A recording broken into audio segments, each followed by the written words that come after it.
Welcome to the Investor Town Hall Show, where companies get their story told with credibility and investors get the transparency they deserve. Welcome back to the Investor Town Hall Show. We're doing a very special live broadcast. And joining us back again today is Woodrow Clark II, Ph.D. Our famous qualitative economist just finished a panel at the Green California Summit in Sacramento and is actually sitting down right now with three of the other panelists.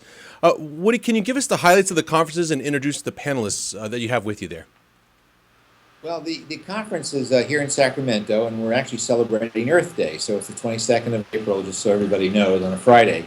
And we're sitting here talking to all of you, but sharing some information from the conference itself. The conference is its 10th annual one, and it's actually a real credit to be asked of all of us to be here to be a part of that. My background is, and I'd like to sort of, go with that, but before I do that, let me just introduce our other panelists that were on the program today. To my immediate right is Andy, is Andy Dunn, and he's the Vice Chancellor at Community College in California, in Southern California. And then to his right is a friend that we've met before, but also reconnected, and it's Carl Nettleton. And Carl is very involved with ED.D, which is an organization that's environmental entrepreneurs. And then to my far right is Lisa Macdonald, who she and I work together in a couple of companies and is here to talk about that. So if you want, let's go ahead and talk about what I did to sort of present the panel today and the logic behind it. And then we'll ask each of the panelists to say some things too, and then I think it would be kind of comprehensive in terms of gathering the whole picture of what we were trying to accomplish today. Perfect. Take it away, Woody. Do that. Okay, so the first slide, I think, is showing some of my most recent books. The most recent one was just out a couple of weeks ago, called Smart Green Cities. It was actually based on, or had been started before, but now the United Nations conference they had in Paris in December of 2015 has actually paid a lot of attention to this whole notion of cities and communities. The book in the middle came out before that, called The Green Industrial Revolution. It came out in late December 2014 from Elsevier Press here in the United States. But to the absolute left of that is the same book, but an earlier version in Mandarin, The Green Industrial Revolution, that was also coming out in Beijing last summer in September. So with that, let's go to the next slide. And what I wanted to sort of point out is, for everybody's edification and those other economists in the group, the world is round, not flat. So making that clear and that distinction, it's very important to understand that economics has to become a science, which I work on quite a bit. And it's also important to realize that it's circular economics, that is where you see things that happen in one way and go into another direction and then come back, because and other things is very important in the world today, and is being implemented actually in the European Union as policy, circular economics. So you go to the next one, and what you'll see in this particular slide is how this applies. In other words, we have central power grids, but we also have on-site power, and we have both, and that's called Agile Energy Systems, which is my first book that I've now been asked to be published by Elsevier Press. It was over a decade ago that it came out after serving the governor of California, Governor Davis, when we were dealing with deregulation. In other words, you have central power, but you have also on-site power. And you're going to hear a bit about that with the other speakers this afternoon, and we think it's a very important area to focus on. So turning now to our next speaker, I'll ask Carl to talk more about the water issues and things, not only in the state of California, but internationally as well. Carl? Thanks, Woody. Good to be on the show. As Woody mentioned, I'm involved with Environmental Entrepreneurs ED.D, which is an organization that I believe is on the cutting edge of solving the problem of how do you make the environmental changes we need to make work for the economy. We've got about 800 business leaders from around the country working on that. As to my own professional expertise, I work building collaborations and trying to solve difficult public policy issues. You go to the first slide, or the second slide perhaps, I can show you the Sacramento-San Joaquin Delta was an example I used in my talk today.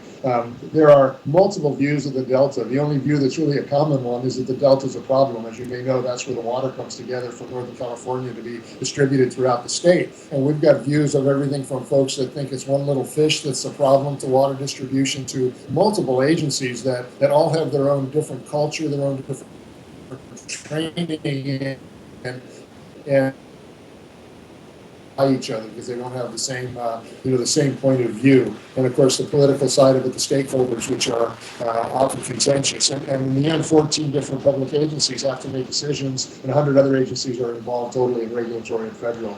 However, there's good news. Those different cultures and trainings can come together. If you go to the next slide, the San Diego County Water Authority has worked very closely with our energy folks in San Diego Gas and Electric. And normally they'd only be worried with the reservoir you see on the right, but what they've done is they've built a reservoir up the hill. They're buying and building clean energy sources, and during the day when clean energy is cheap and plentiful, they're pumping water up the hill. In the evening, to go to the next slide, when energy is more valuable, they are using hydropower, letting the water go back down the hill and making money and using clean energy, and so reducing their overall costs. And so there's some real innovative things going on, and I look forward to talking more about that, and I'll hand it back to Woody.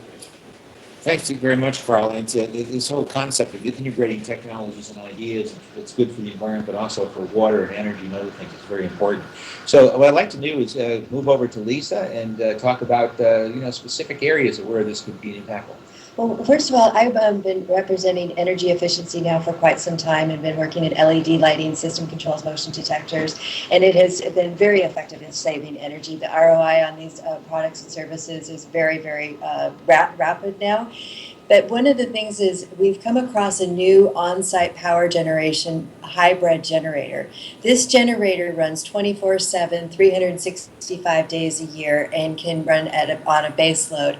It can take a building off grid. It can do net metering. It can do on-site generation, and it can be microgrid on its own. So it's a very exciting new technology. This is it. It starts with a 60 kilowatt generator, and then you can add on to that with multiple units and go all the way up to 50 megawatts per location. So it's a very exciting, new, innovative renewable energy. When you look at the renewable energies that are out there now, wind, solar, fuel cells, and even battery storage, that type of thing, we're all really making a mainstream concentrated effort to move forward with renewable energy. But we firmly feel that this new hybrid generator is going to really make a huge difference in the market, and it should be hitting the market. We have some pilot runs that are going to be out in the LA, Orange County area and parts of Northern California, probably summer or early fall, and we're working